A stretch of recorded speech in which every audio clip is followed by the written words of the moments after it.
Welcome everyone to this week's Stopping the Violence webinar that we've been doing for over 3 years.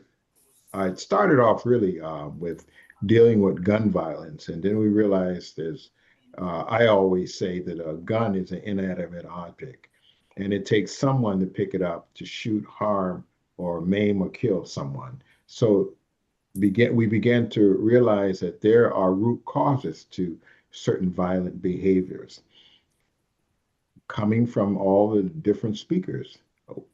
They have enlightened us. We have pastors and political leaders and judges and community activists and religious leaders, all sorts of people and persons and organizations have come and graced us with the role that they have used in order to begin to curve and begin to deal with violence and all those things that are connected to violent behaviors that causes incarceration, and all those other things. So, but what we did learn is that there are so many excellent people out there, excellent groups out there that have what I call created sustainable results that you can measure. And yet they have that, but they're like silos on their own. No man, like a no man island. You're out there on an island by yourself in parts of the country. So we felt like this webinar has become a catalyst that we can bring those different results that can be measured and create a national impact on stopping violence in America. So again, we have another wonderful speaker that will share what she has been doing in the area of curbing violence and dealing with prevention area is probably more preventative in dealing with young girls so that they can begin to in their lives begin to not be seduced by certain behaviors and certain environments that will be conducive for violent behaviors.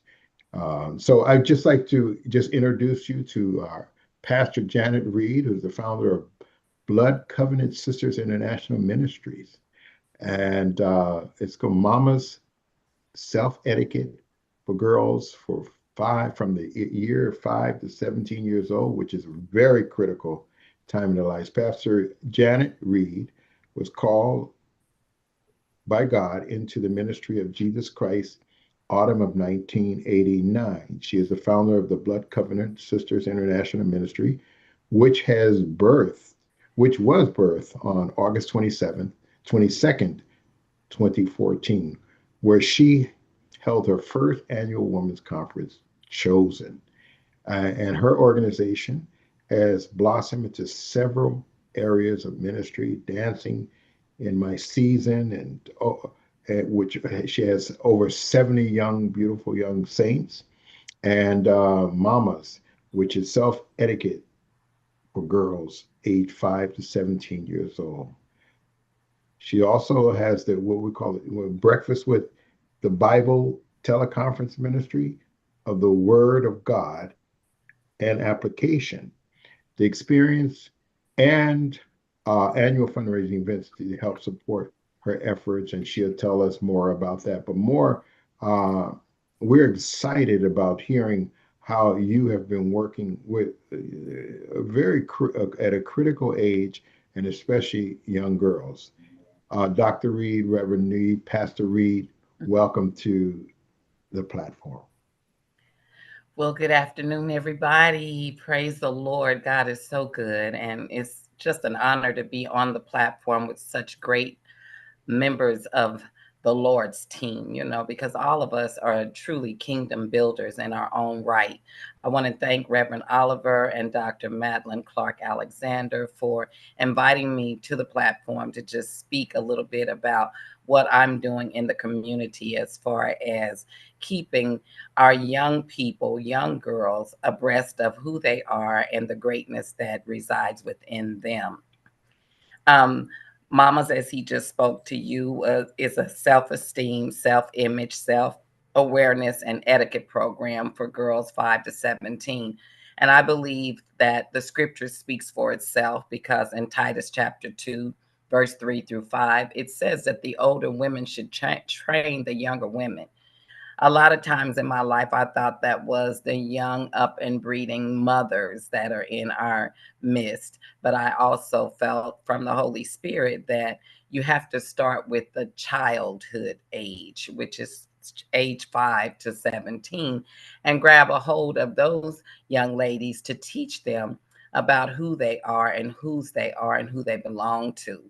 So in the program, we are teaching the young girls how to accept who they are, how to manicure who they are as far as their esteem and their wellness, their awareness and their image and their etiquette.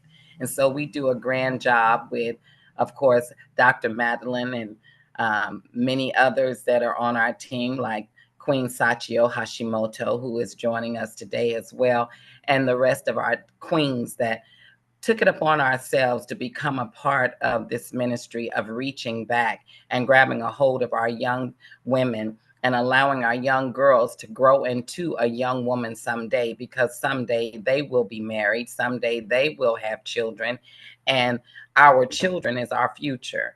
I thought about it many a times in the presence of the Holy Spirit. How can I be a solution to the problem that I see, especially with TV introducing our babies to so much sexual promiscuity and all of the things that is in the music, and how to just gravitate and grab a hold of those babies and see to it that they learn the etiquette of how to listen, which is according to James 1 and 19, be quick to listen, slow to speak, and slow to get angry.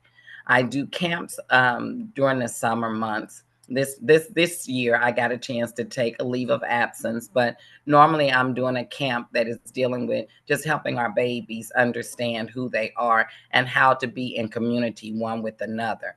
In the mamas meeting, we teach them mindfulness, teaching them how to be mindful of their own feelings as well as the feelings of others that surround them, because they are attacked mainly during their school hours, and that spills over into their home time with their parents, and they get an attitude, and parents can't control what is going on with them when they're away from the household, but they can put it in them that when they are gone away from home, they know how to act and how to behave. So Mamas is a ministry that just teaches the girls how to know what they are made of. You know, the songwriter said that girls are made of sugar, spice, and everything nice, while boys are made of snakes, tails, snake snails, and puppy dog tails, you know. And when we grew up, we used to sing that song, and it really wasn't true. Boys are just as important as our girls are, but our girls have to have a higher esteem of their bodies and their image so that they can attract the right male species that they would want to spend and share the rest of their life with.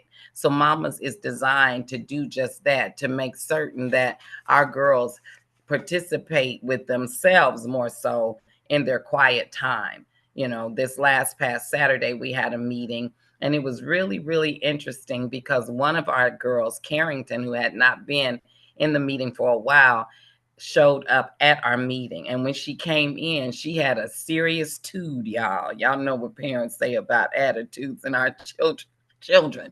But I examined that through the spirit to not pounce on her and make her feel even worse than, because when they are already on 10, you can't bring them down to 2 in an instant. So I just kept loving her away from where she was. And her whole entire demeanor was because she wanted to sleep late this Saturday morning. She didn't want a meeting. She didn't want to go to Mama. She wanted to stay at home. But I thank God for her parents who said, no matter what you want to do, I'm in charge of this pack. I'm the pack leader, and you have to follow my lead.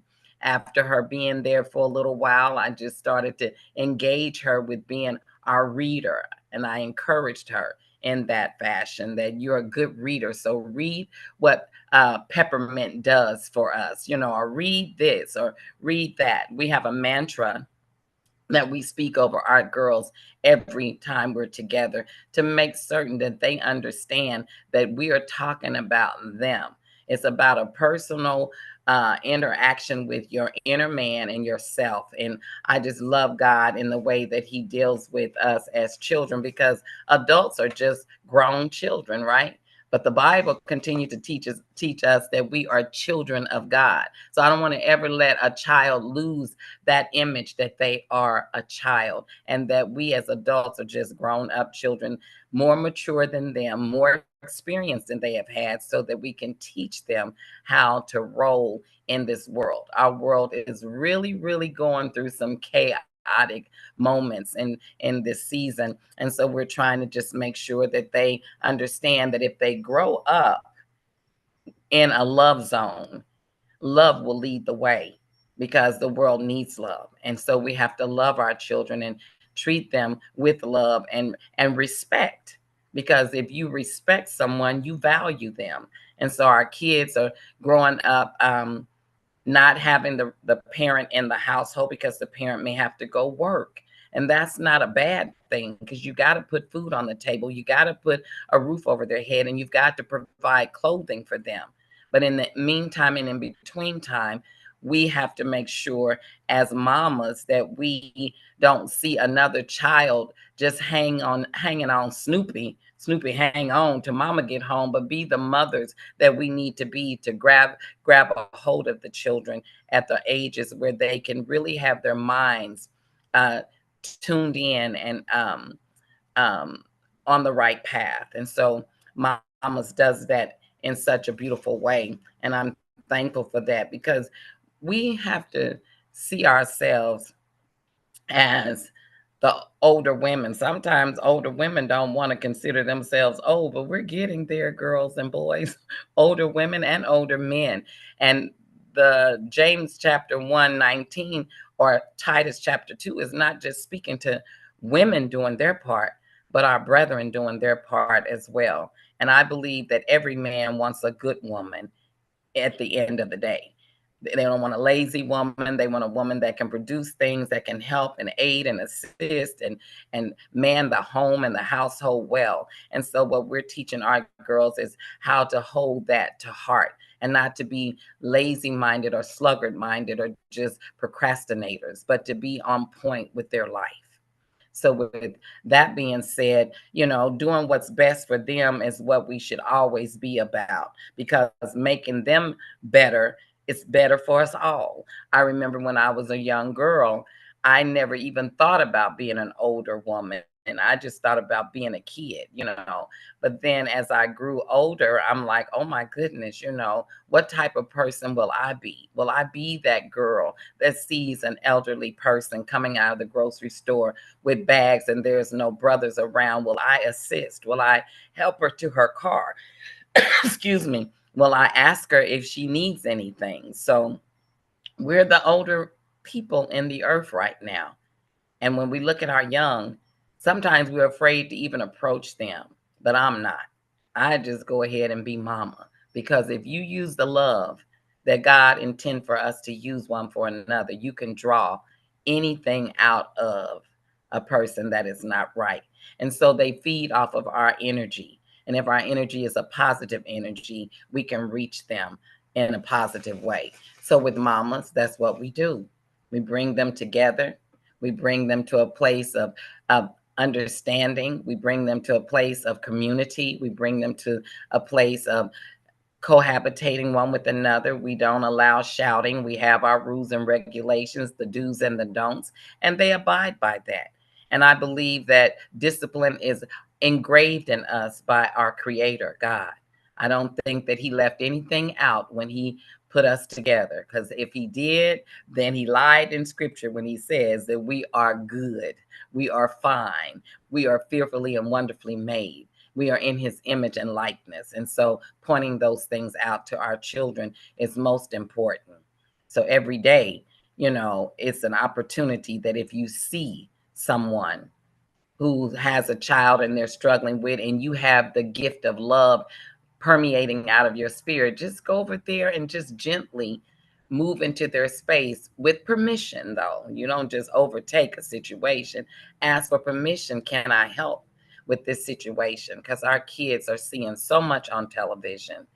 They are being babysitted by gaming systems that are teaching them violence and shoot, guns and killing. And even with my grandsons and my granddaughters, I have to remind them that is not real. So do not take that to heart, because you cannot do a human being harm. In doing so, you have to serve punishment behind that.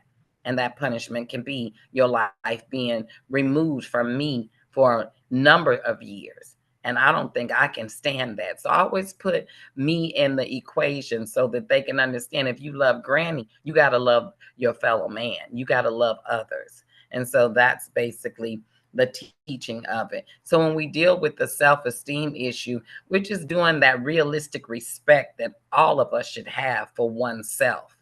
We can be taught to respect other people, of course, because we should.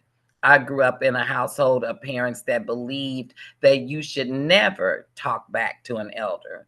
You should never disrespect an elder. But we find our children in this 21st century realm don't care. They'll cuss you out and talk crazy to you. And then old school want to hop on that, because I mean, it kind of revs my feathers a little bit when I hear a child out of disrespect, but I don't approach them with the disrespect that they are using. I try to use a different, methodology that brings them back to themselves, because they really don't want to. And in the end of it all, you will get an apology. I'm sorry, I didn't mean to act out that way. So the self-esteem is just making sure you respect yourself.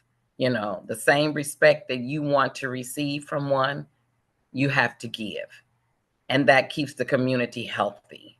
And then when we deal with self-image, we're just telling them about the conception of what they want to look like to others. Some will tell you, I don't care about what I look like. Well, yeah, you do. Because when you put your clothes on and you went to the mirror, you either liked what you saw or you disliked what you saw. And if you disliked it, you made the change. So all of us have to work on our self-image as far as how we're dealing with ourselves, as well as what others see in us. The other thing, other component of mamas, is the self-etiquette. Being conscious of your good behavior, your behavioral um, component. You don't want to be acting out and being out in public, embarrassing yourself. And when we were younger, our parents reminded us, don't forget that you are Fisher. Don't forget that you are Brown. Don't forget that you are Williams, or whatever your last name would be. You didn't just walk out the door not being told that you have an image to uphold and you have a family to uphold. And I love old school because old school worked. I turned out all right. And I see many of you on our call today. You look good. You don't look like you've been abused. But one thing I did tell my mom before she went home to be with the Lord, I said, you should just be getting out of prison for all the switches you made me go out and get, or all the punishments that you placed on us. And she would just laugh. She was like, well, you turned out all right to me, and we do. Discipline is necessary.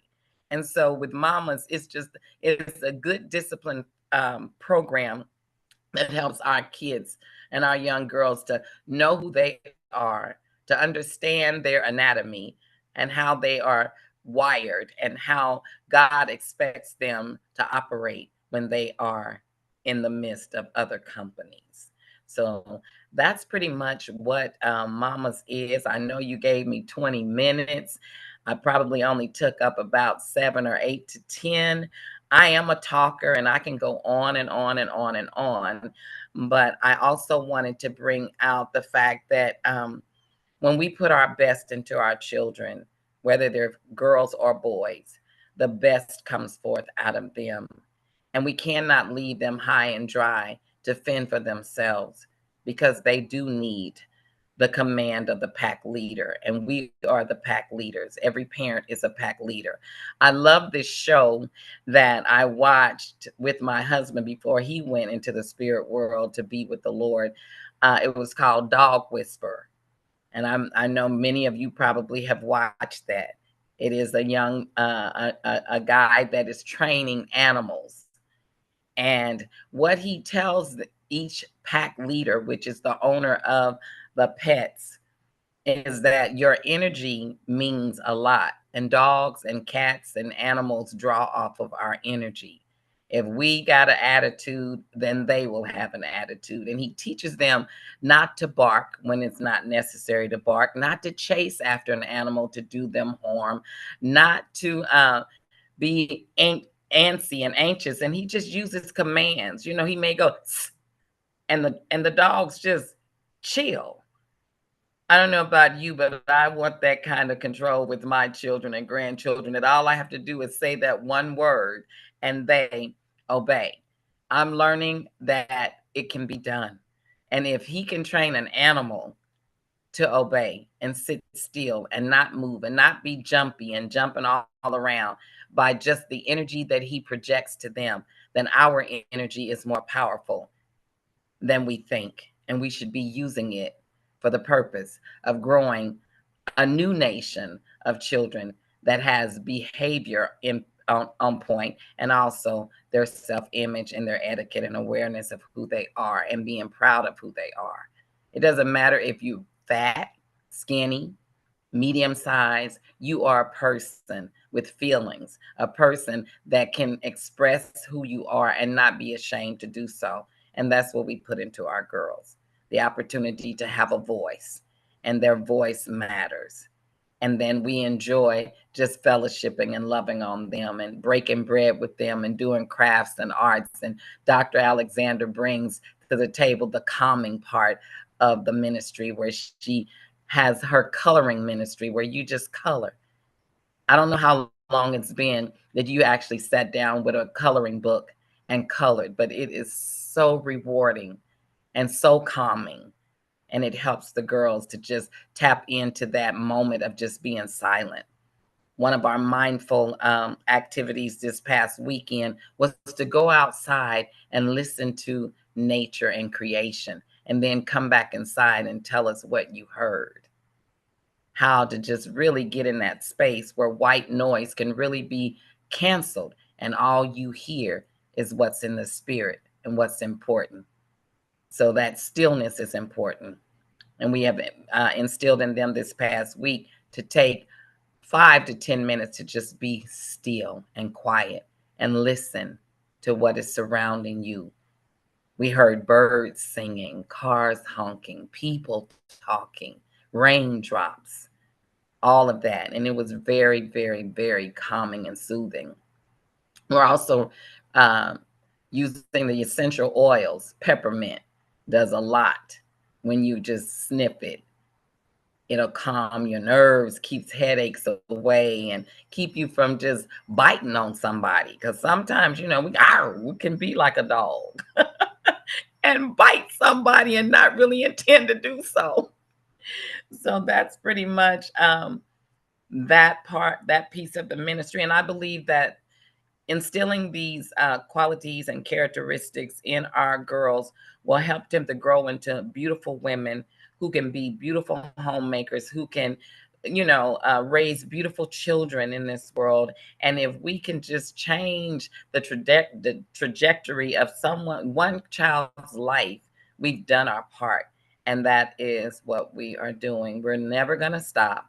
We're going to keep on going until we see them walk across their college degree platform and go into this world and be one of the greatest individuals that God created in the earth. So, how many minutes do I still have to talk? You know, you're fine. If you want to go a couple Okay. of minutes, So, you know, being a mom myself and raising girls, as a single mother, I was, you know, I divorced and had 3 babies, and always wanted to make sure that they did not miss out on any facet of love because their father wasn't in the household anymore. That didn't mean it. So I've celebrated Father's Day because I had to be father and mother. So hats off to the father mother girls. Uh, but I never allowed myself to be the male figure because I know that we have to have both components in the life of our children. And so in raising them, one is a nurse in the ICU department. The other one is an esthetician and also a billing coding individual.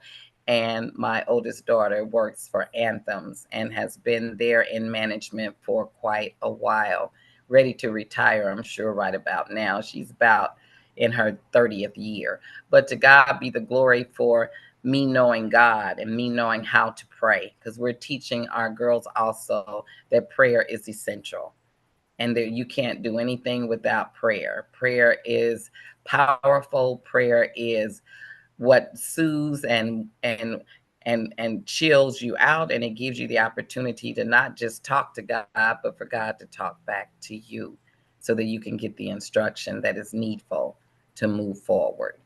And so that's an important component as well. We have one baby in our group or princess in our group that as soon as I say who wants to pray, she's ready. She's ready to go.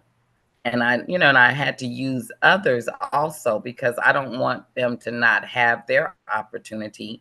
And so one of our babies was a little shy and she didn't know how to pray.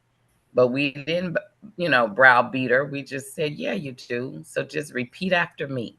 Because if you're going to train up a child in the way that they should go, you got to train them. So we're teaching them how to pray, those who feel reluctant in doing so. And that's a major part of their growth as well. Journaling is a part of keeping your mind off of idleness because the devil's playground is an idle mind. So we don't want them to get into, just not thinking about anything where other things can take precedence over good thinking.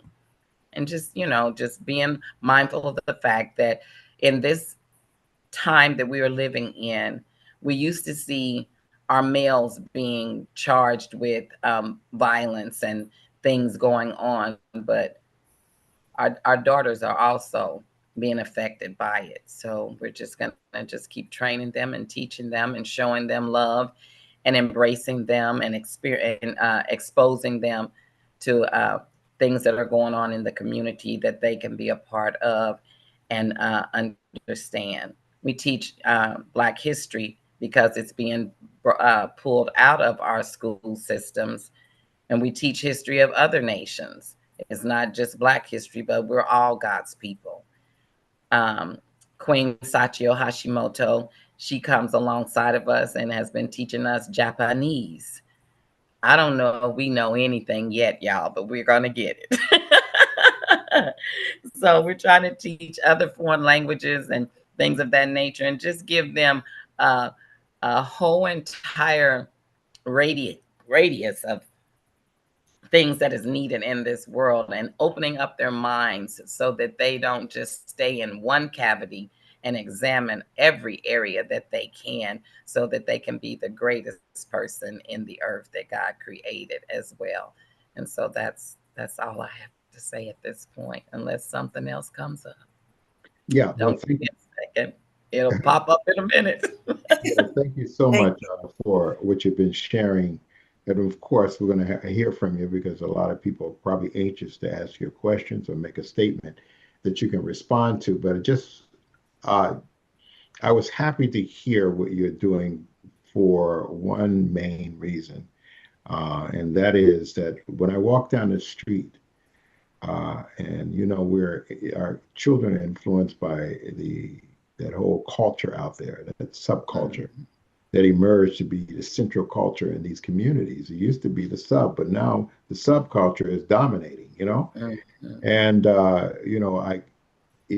somehow I mentioned it several times. Sometimes the girls' mouth are worse than the boys, Yes. and they use the very word. that degrade them with one another more than the boys now. Mm-hmm. The B word, all like that. And they're loud, you know, Mm-hmm.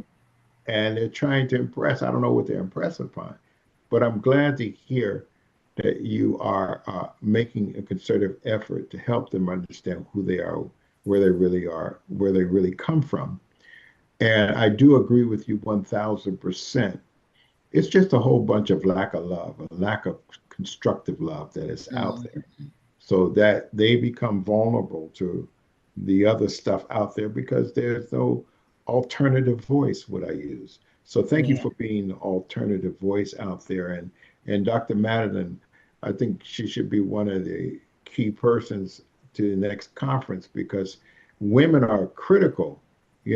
Actually, the women can help change the boys, the men. Yeah. Once they stand strong, they Mm-hmm. help. So if the women are losing certain integrity, then where will the world eventually be? Yeah. Go to. So we're really, this is extraordinary. And I'm just going to open up the floor. Before I do that, I would like to just echo you. I don't know why, and this is it's a cultural thing for those who are on. I don't know why that our parents and aunts and uncle aunts, especially the aunts and mothers would make you go get that switch from that tree. Make you go get it and make you take the leaves off of her. Okay, I'm gonna leave it alone and But bring it back to them. But you're absolutely right. Thank you so much, Reverend Oliver. Thank you, Pastor Janet, for joining us. I'm not going to take up too much time because we have a full audience and I get the opportunity to fellowship with you often. But what I want to bring forth is the structure that she brings through the program, through Mamas.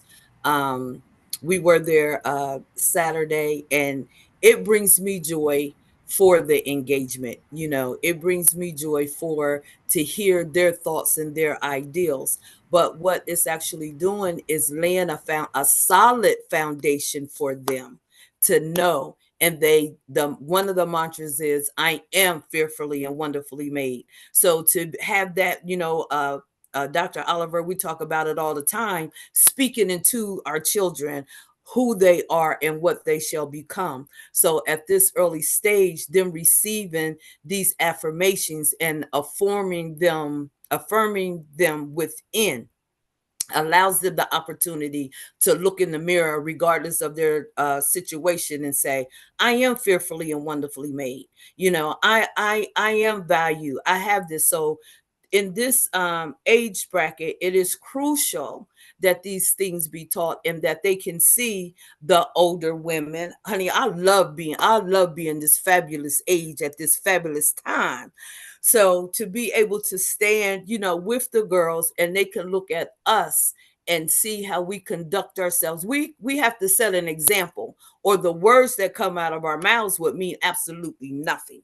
So I appreciate the work that you're doing, my sister. And as you know, I support you 110%.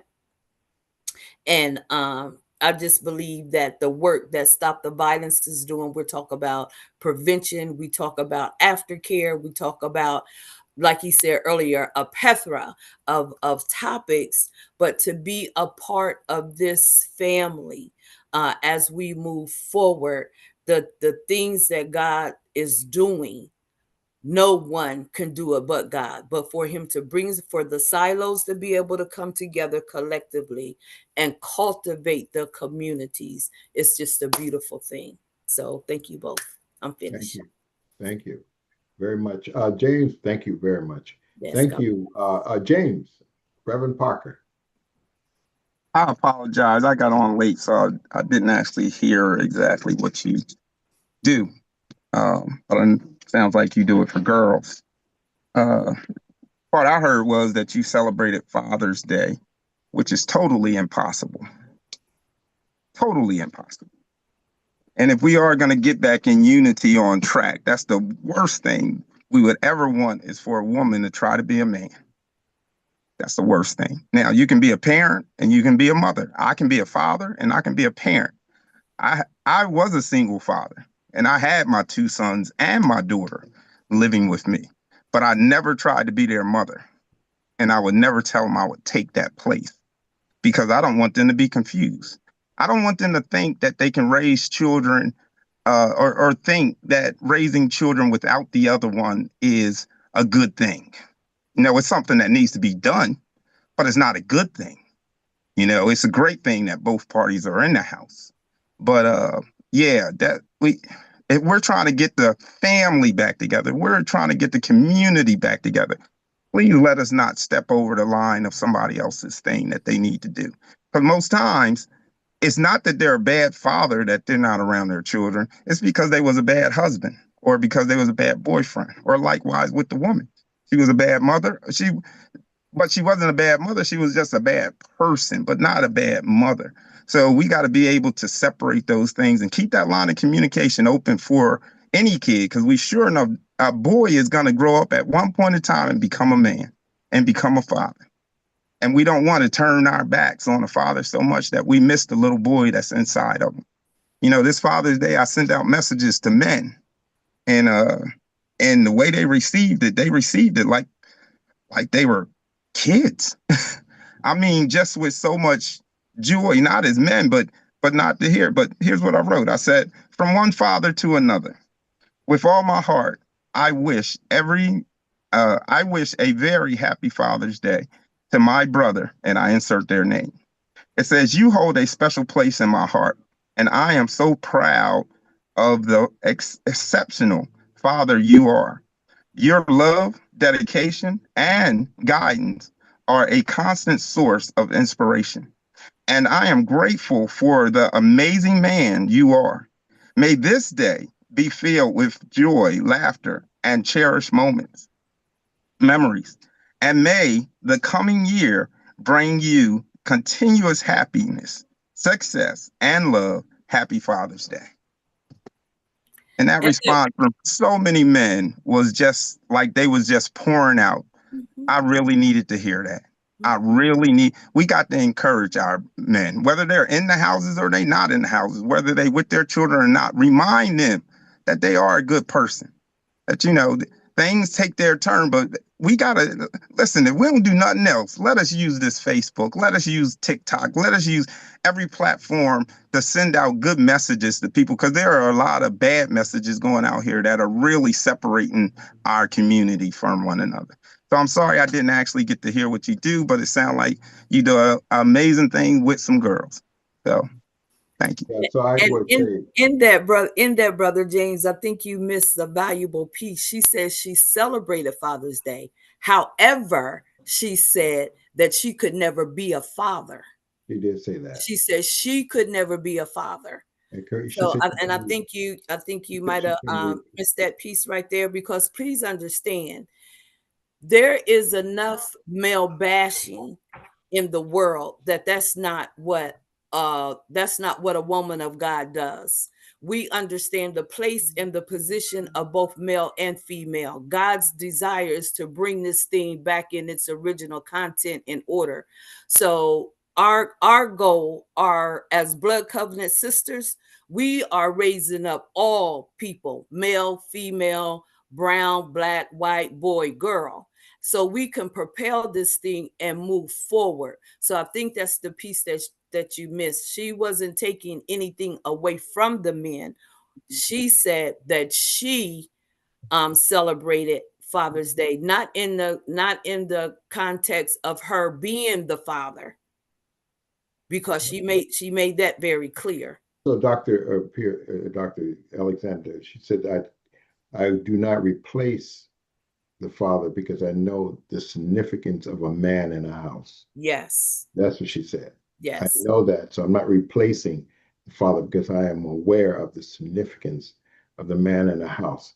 But anyway, Dr. Reed, if you wanted to comment on that, and then we want to go back on to someone else in there. No, I want to appreciate, is it Reverend James Parker? Are you a reverend or just a brother? I'm just a brother on this call. Okay. I want to appreciate everything that he said, but I did know that he missed the part that I did say. You know, I celebrate men completely because, you know, James Brown said, "This is a man's world, and we would be nothing without a woman or a girl." I say that we can't be women without men as well. So, no, I would never bash, not even, you know, my children's dad who was absent at the time.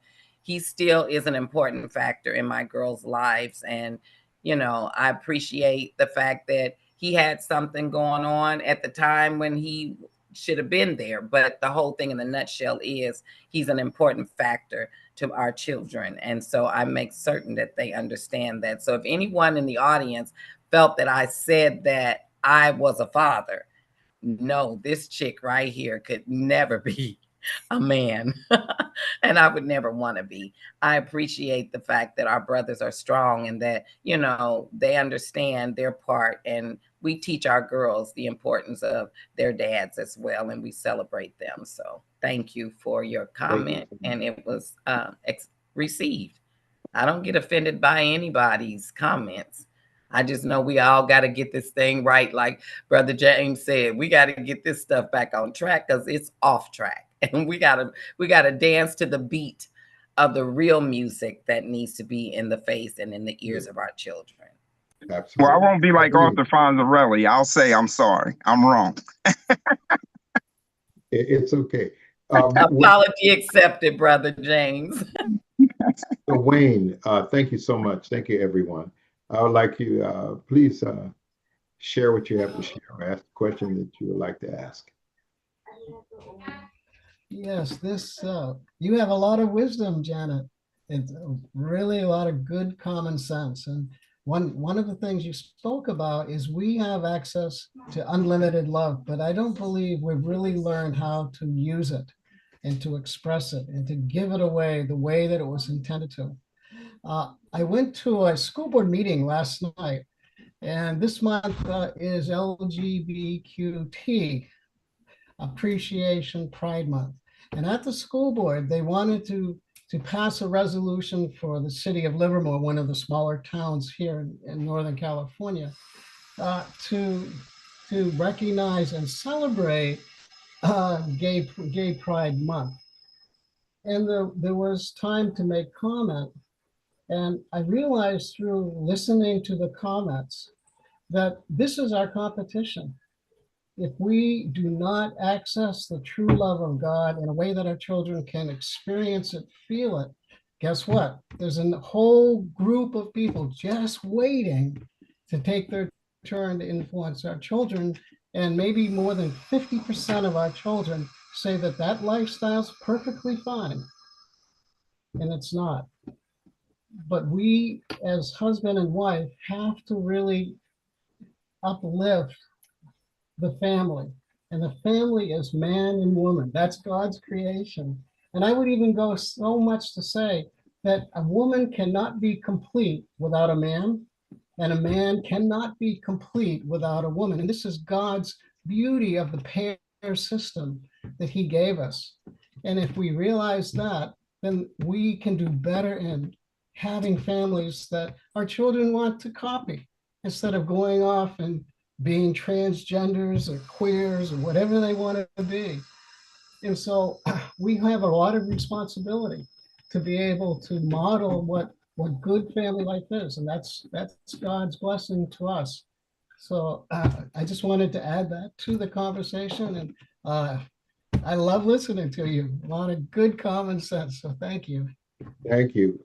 Before she comes on, let's get to Barry Geller, and then after that, Reverend Franklin. Reverend Geller, you're muted. Thank you, Reverend Oliver, and thanks to our speaker. I came on a little late, but the contribution I have is back in 1994, I worked on a project that was initiated by our founders, Father and Mother Moon, who wanted to, we have Mother's Day on the 2nd day of May and Father's Day on the third Sunday of June, the second Sunday of May, the third Sunday of June. And then so we lobbied Congress to make the fourth Sunday of July Parents' Day to honor parents. That was Father Moon's desire. And so every year since that time, we have held an event. Actually, there's small events held around the country to honor parents.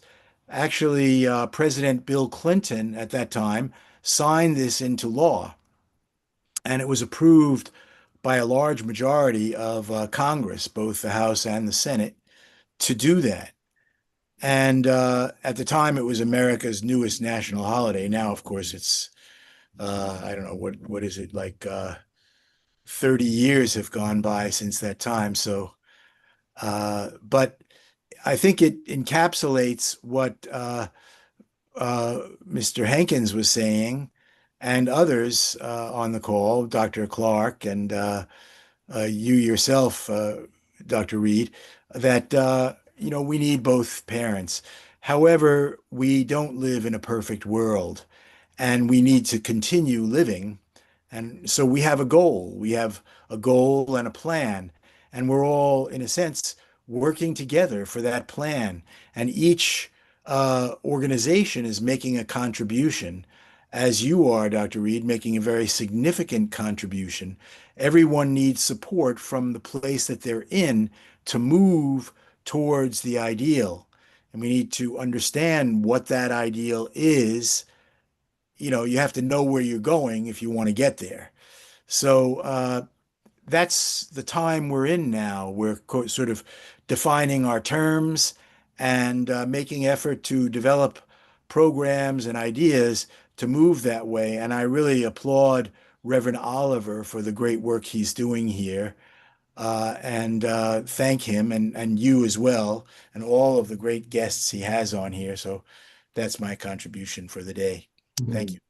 Thank you, Reverend Gallo. That was profound. By the way, if you are interested in Parents' Day, you could contact the person that invited you, because this is a project of the Universal Peace Federation, Parents' Day is, and they will know what's going on in the area where you're living. Okay, thank you. Thank you very much. I don't know if, thank you for that. It's true. And everybody's playing a significant role. And Dr. Reed, Pastor Reed, you're playing a role in trying to get them to that place. But they're at some other place that people have to realize what has caused that. And that's what we're talking about. What is the root cause of all of that? And then how do you create the platform to get them to the original ideal, which is already in them. Nobody's tapping. Let's tap into it so that we can shift them to where they ought to be. Thank you. And that's true, Reverend Geller. Did Reverend Franklin, he fell off or something? I don't know. Are you there, Reverend Franklin? He's there. There he is. Yeah. Okay. You're muted, Reverend Frank.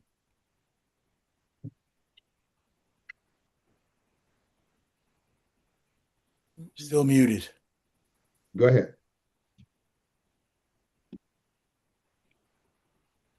We can't hear you. Yeah, I see your hand. Let Reverend Franklin come on. I don't know why you're muted.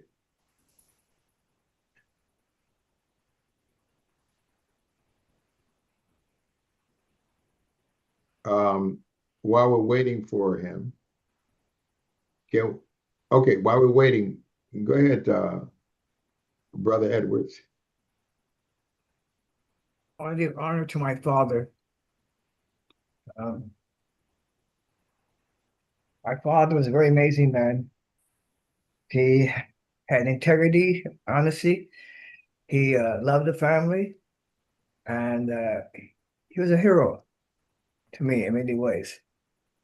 As we were growing up to the time of a very intense period in American history with the Civil Rights Movement.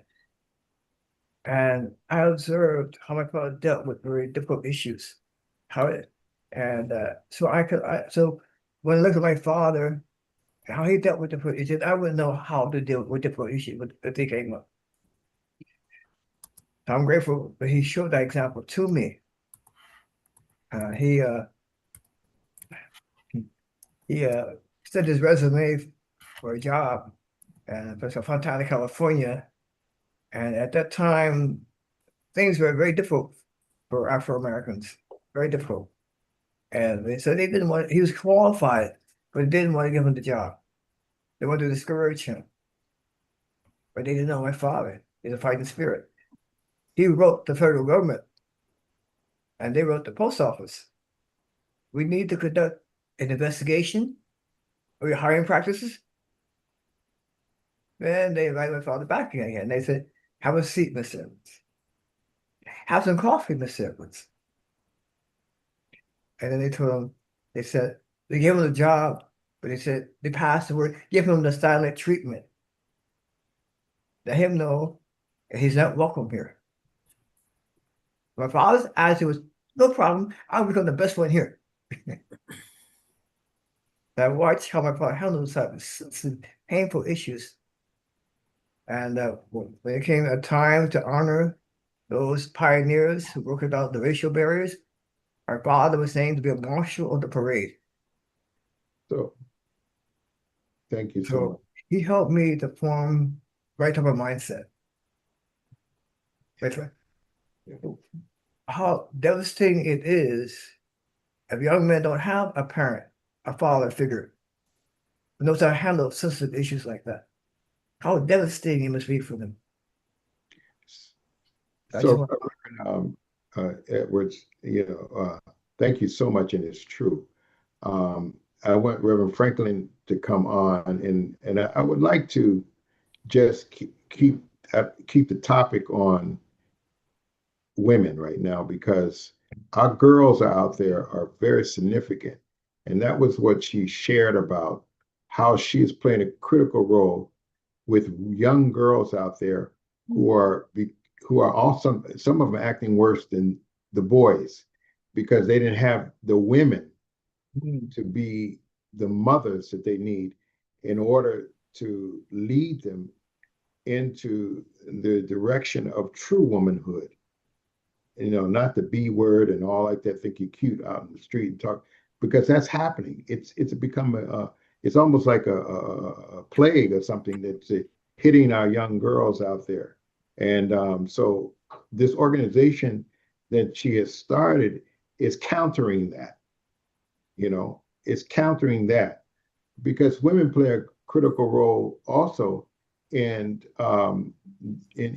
guiding boys or setting examples for boys. Now you can't do that, and that kind of thing. So thank you so much for what you're saying. But Reverend Franklin, are you on, or can you speak?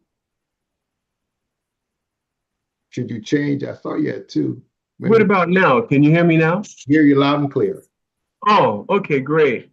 Yeah, Dr. Reed, thank you so much. God bless you for the work in which you are investing in order to empower and uplift little girls, young girls as well as young women. That's such a wonderful investment for the health of future families, as well as our society, and as well as our neighborhood. And it's so many things that are in my mind that you touched on, that I can say a lot of things, but I like when you made that illustration about how dog trainers are sensitive to the way human emotions, the way they pick up human emotions. And that's really important, that we learn how to be still enough in our minds so that we, as I shared on the other call, how we develop that ability to be able to listen to people's emotions and not what they say to us. And so one of the things that resonated with me is that you brought up the idea about how the influences of our performing arts and the music today how that has not the best healthy influences, on the girls as well as all of us. And I appreciate you saying that, because I also have a music ministry which is trying to deal with that. Songwriting, trying to create songs. And I want to ask you two questions. One, are you a musician? And two, have you thought about the idea of being able to, I guess you can say, encourage some of the young girls to get involved with writing poetry or express their sentiments or emotion in some type of performing arts element? First of all, Dr. Franklin, I am not a musician, but I do sing. So I've grown up with musicians and songwriters and singing and into that, which is very soothing for anybody. If you're singing the right music, you're walking to the right tune is the way that I look at it. We are going to be introducing the girls to performing arts and music. That is on our table. We're going to be going to a legacy block party for Madam C.J. Walker here in Indianapolis on Saturday to expose our girls to all the different cultures that will be present there. And there will be music and there will be dancing. And yes, I have had fashion shows and dance troupe meetings with them. And so that's one of the things I said to them. I said, we're going to dance. We're going to get some music that is going to really, really penetrate the very essence of who you are, that make you think better. Because if we're dancing to the wrong tune, then we're not thinking right. And so, yes, that is a part of the program, is to get them involved in performing arts and music. So thank you so much for that. So we're coming to our close. But I know there was a plethora of questions and statements made to you, Pastor Reed. If you can remember all of them, maybe you can address them in the closing.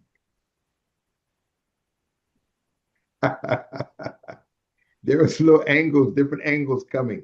So we would like to give you the last word on everything.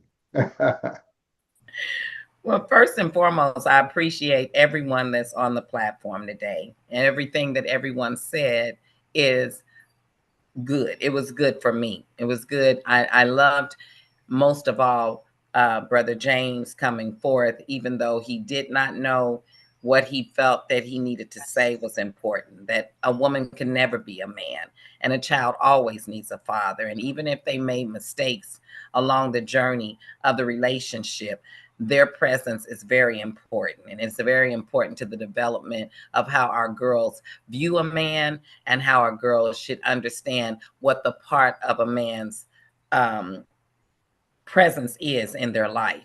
And so I appreciated that very much. I appreciated the fact that he reached out to men to tell them that they are decent and they can be back in order. There's nothing that I believe that we can do to alter the plan that God has for each and every one of us in this earthen realm. We all are born in this realm for purpose. And the purpose is to love one another and to appreciate one another, to undergird one another, to help one another. And so even if the household is one parent, I, as a mother, could never tell my children that their dad is not worth his weight in gold, regardless of whichever way he took a turn. My whole thing is, he is your dad. He is deserving of the respect, and you're going to give that to him. And that's healthy for children, not to be bashed by their female process. We can get ugly and start dogging out each other on either spectrum, but to keep it real and to keep it ideal and to keep it in tune is to keep the love for one another. I always tell them, I will always love your dad. I just don't live with your dad anymore. You know what I mean? Or when we were growing up, because I was a product of, a divorce, but I did marry again a second time. And the godly man that came into their life showed them what a real man could be. And their father appreciated that, because you got to appreciate whoever steps up to where you stepped away from. And so I never will bash a man, because a man is very important for children as well. What daughters look up to their fathers. I could never take that away from my girls. They love their dad. They love their second dad. I had two dads. I loved them both the same. So, I understand the dynamics of step and the dynamics of having the biological parent of a father in my life. So I appreciate Brother James and coming on the rear end of things to set the record straight, just in case I did say I could be a man, which I know I couldn't. So I appreciate that. I also appreciated Dr. Berry. I believe he spoke on. Oh God, you making me think, Dr. Oliver. I'm my thinking. You probably have Barry Geller. Parents' Day. Yes, Parents' Day. Being aware of the fact that parents should have that day. The day that is set aside for them to appreciate all the efforts that they put into our children each and every day of their life, to develop them and to make them to be who they need to be, but also to relax in the fact that, hey, I can reflect on what I've put into my children, and they turned out to be good, or they turned out to go wayward. Regardless of which way they turn, we all have to reflect on what we inputted at the time that caused them to go astray. And so I appreciate the fact that we all know as parents that we have to train them up. We can't walk away from them and leave them to train themselves. And so then I just appreciated Dr. Alexander bringing to the table, the appreciation of what I'm trying to convey to our girls. Because like you said, Dr. Oliver, they're using the words that we used to slap boys in the face for. Don't call me a B word. We used to be on the defense of that because we didn't want to be considered to be that type of a girl. We wanted to be respected. And so our girls are losing that respect. And so we're trying to bring and bridge them back to respect yourself. Your image is your image, and you should never let anybody tear that down or tear that away. Can't remember everybody's question, but I do appreciate what I have gleaned and learned, and what I can take back to the Mama's Ministry, and continue to let everybody know that each part is an intricate part of a whole child, and a child needs to be made whole in every facets of their life. So that's what I would have to say to end the course. Yeah, thank you so much. I think you did a valiant job. And I think out of the many persons and individuals and groups that have come on, I think you're the first one to come on to specifically deal with girls. I'm not sure. Dr. Alexander, am I right? Remember Muhammad, he worked with girls. He worked with girls and women. He worked with the young girls, and then he worked with the women that was coming out of the prison. But it's two different it's two different avenues that they're taking. She is the first one that has come forth, I believe, that work with girls in this way, as far as positive attitude, prevention, far as prevention. Yes, I think so. You're the first, probably one of the first ones that we've heard in the preventive area, which is excellent. We've saw the other side, but the comment is so critically important, because I'm asking myself, are all the elder women listening to their daughters speak in the manner they are they upset? Are they saying, wait a minute, where can we come in, step in as women to stop that, or to help curtail that, as you have said? And, you're right. You don't bash them, but the power of love is awesome. and it works, you know. And how do you step into them in that manner? I've had an experience with, you know, that toot and stuff like that. But if you come through the back door, you realize that you can get to them, and then the real true self can come out, because all that other stuff is facades that they have built around themselves to get along, to be accepted in the greatest. I don't know what it is, but I want to thank you for being on the preventative side. Thank you, Dr. Alexander, for that. Yes. Yeah. God bless. And I just want to say this one thing about Dr. Oliver, who's a father. I've had the opportunity to be in the same room with him and his daughter, and he is raising a gem. Her mother is there. She looks just like her mother, sweet personality, but you can tell she spends a lot of time with her father. When he got up from the table, she goes, "Daddy, where you going?" I mean, immediately she knew before he stood up that he was making a move.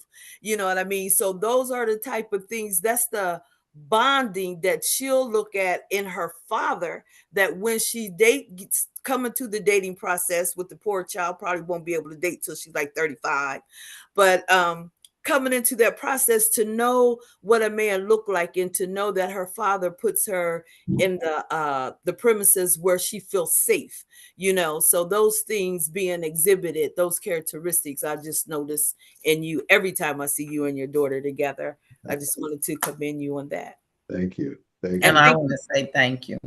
Thank you for being that type of father, because our girls really do need our dads to just take them out on a date and show them what it's like to be respected, and speak on those matters, because so much is disrespectful right now that, oh my gosh, I'm glad I didn't grow up in the era of this period, but knew what it was like to be respected, so that I can help in any way to correct the disrespect that is going on in our world with our girls. Because if a girl holds herself, and I tell them all the time, where you hold yourself in high esteem, you will draw the best in your on your path. You cannot downplay yourself. If you want to drive a Mercedes, then you got to have a Mercedes mindset. You got to look at that car. You got to know the components of that car. You got to know what it takes. You got to know how much it costs. You got to know if you are able to pay for it. And that's the same way when it's choosing a mate, or a mate is choosing you. Don't be the type of girl that go find your boo. Let your boo find you. That's scripture. So we're trying to teach them the ways that God say that a man finds a woman. You're his favor. Don't ever downplay your favor. So we just put a lot of emphasis on just being a real and true young woman that's going to grow up one day, a young girl growing up to be a woman someday, and know what to do, so that you don't get caught up in the mix of the choice of, you know, just settling. And sometimes we have been in that arena. Well, I'll just settle. You know, I've heard in days of old, half of a man is better than no man at all. I said, no, it ain't. You know, I don't want half of a man. I want a whole man, because a whole man makes a whole woman, you know. But those are just those little things that you hear along your journey, or we used to hear back in the day.